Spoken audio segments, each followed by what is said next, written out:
Avec la nouvelle famille baptisée 8, le chiffre fétiche du créateur, Dior rapproche l'horlogerie et la haute couture au travers d'une série de montres inspirées des robes mythiques de Christian Dior.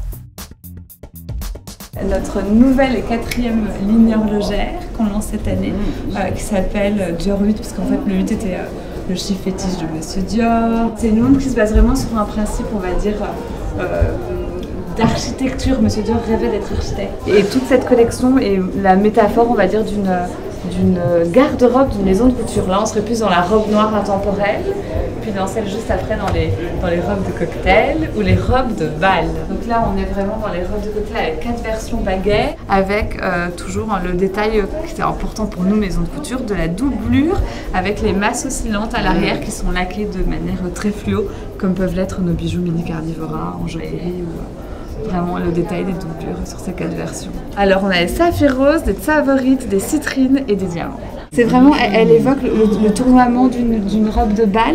Donc quand on la porte, vous allez les voir en vrai tout à l'heure, quand vous la portez, voilà, la masse vraiment bouge comme une robe de bal. Donc il y a vraiment ici on va dire un travail de dentelle, de plumetis, de broderie, de plissé qui est repris sur cette masse oscillante et qui est fonctionnel en plus d'un point de vue technique. Nacre du Vietnam gravé, un mouvement développé par nous chez Soprod, grâce aussi à l'aide au concours de Monsieur Jouvenot.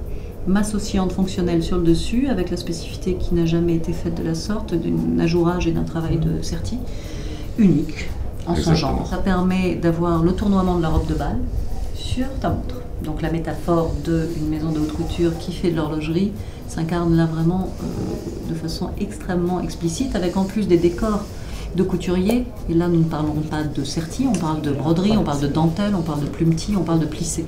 Donc regarde par exemple celle-ci, c'est du travail sur une nacre qui est comme un plissé d'un jupon, avec un petit diamant sur toujours de la nacre du Vietnam, là aussi étoilée. Donc série limitée, 88 exemplaires. 88, avec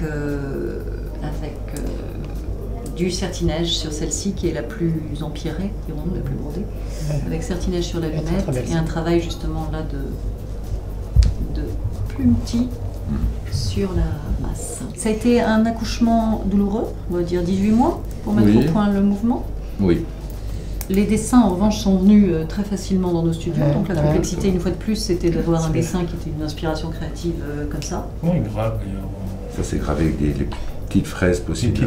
Ouais, c'est CNC, en fait, c'est gravé à la CN.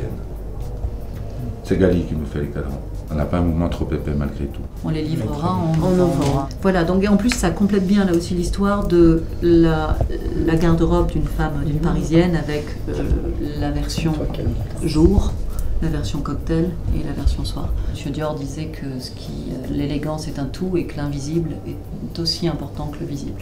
Et c'est vrai que ce qui fait qu'une femme dans une robe se sente chic, c'est aussi de savoir que tous les détails intérieurs sont impeccables.